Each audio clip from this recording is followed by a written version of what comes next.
사랑하는 성도 여러분, 오늘도 하나님의 말씀과 하나님의 은혜가 저와 여러분들의 삶의 자리에 함께 하시기를 주님의 이름으로 간절히 축원합니다.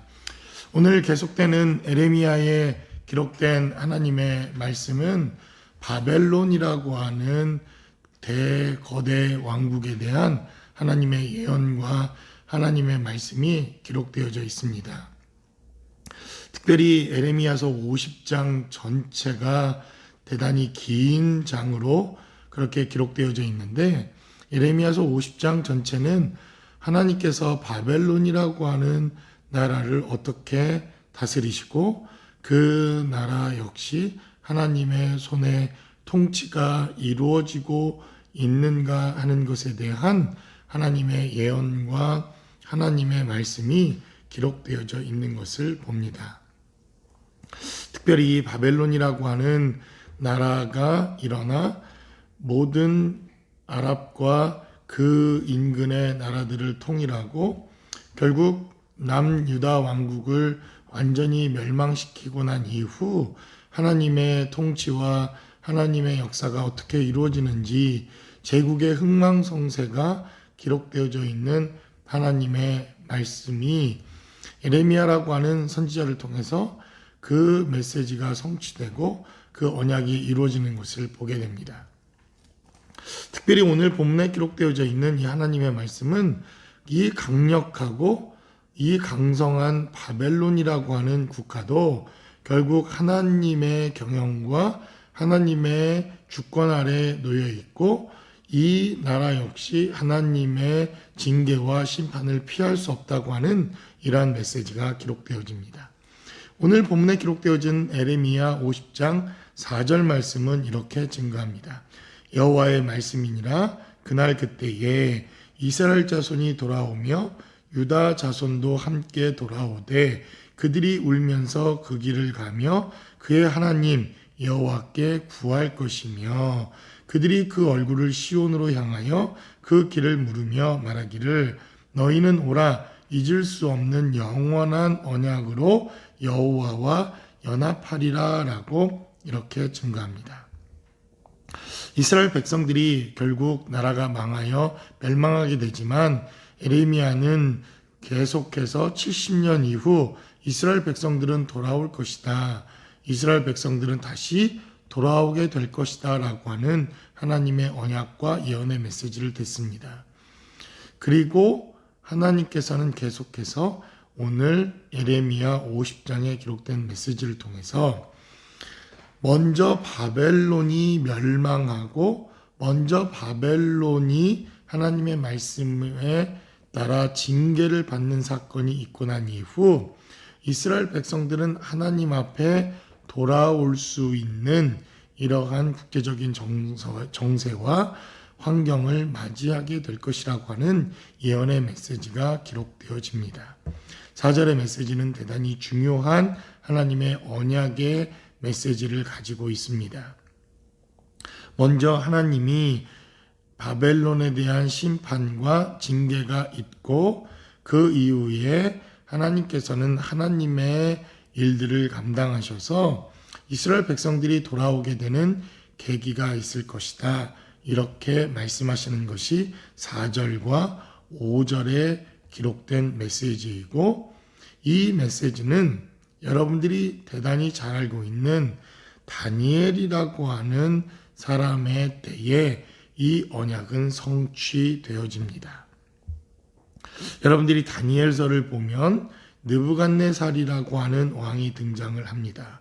그러나 그 왕은 대단히 포악하고 사악하고 하나님께 대단히 악한 왕으로 등장하여 가장 강력한 왕국을 건설하고 바벨론이라고 하는 어마어마한 이러한 나라를 건설하게 되지만 그는 하나님의 징계를 받아 결국 미치광이가 되어 왕궁을 떠나게 되는 이러한 일이 발생하게 됩니다.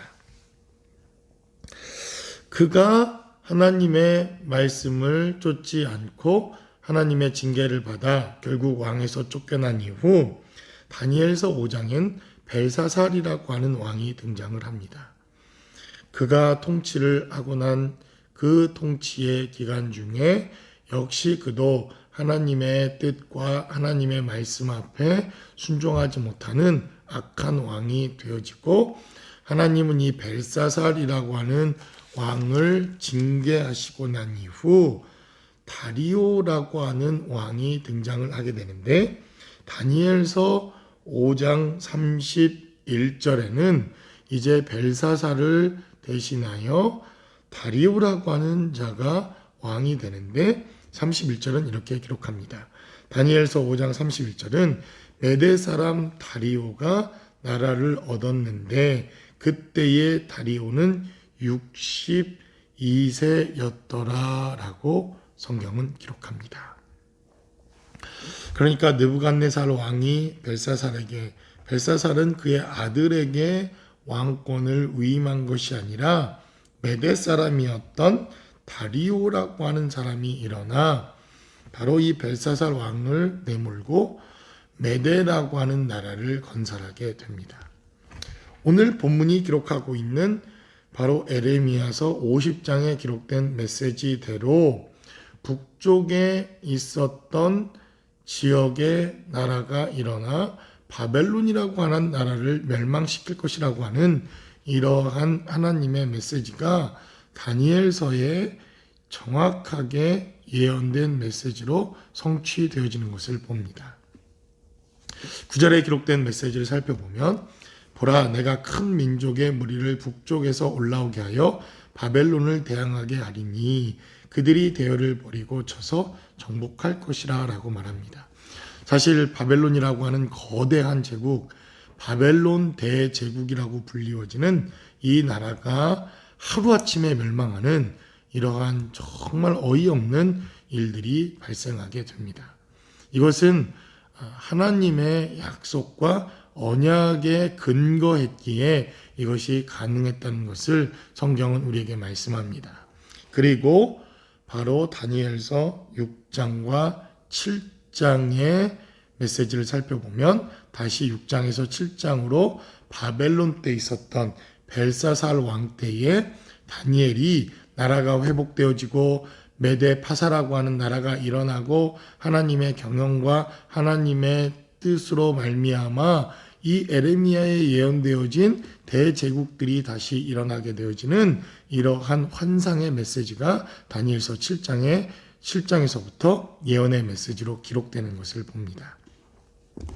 그러니까 얼마나 하나님의 말씀이 정확하고 얼마나 하나님의 말씀이 정말 명확하게 예언되어진 대로 성취되고 이루어지는가. 말씀을 강조하고 말씀을 증거하고 말씀대로 살아야 하고 말씀을 계속해서 듣고 읽고 그 말씀대로 행해야 하는 이유가 여기에 있습니다. 예언되어진 하나님의 말씀, 우리에게 주어진 말씀대로 반드시 이 땅의 모든 하나님의 언약과 메시지는 성취될 것이며 시대를 살아가는 우리들도 역시 동일하게 성취와 언약에 약속된 말씀을 쫓아 우리의 삶의 자리가 진행되고 있다고 하는 것을 우리는 기억해야 합니다. 그래서 오늘 본문에 기록된 대로 바벨론은 곧 멸망하게 됩니다. 그리고 하나님의 언약의 약속대로 이스라엘의 회복이 있고 하나님의 언약은 성취되어집니다. 결국 우리가 구약 성경에 기록된 메시지를 주의 깊게 읽어야 하는 것은 하나님의 언약과 하나님의 약속이 어떠한 방식과 어떠한 과정을 거쳐 성취되어지고 그 언약이 이루어지는가에 대한 하나님의 약속된 언약의 메시지가 우리의 삶의 자리에 있다는 것입니다.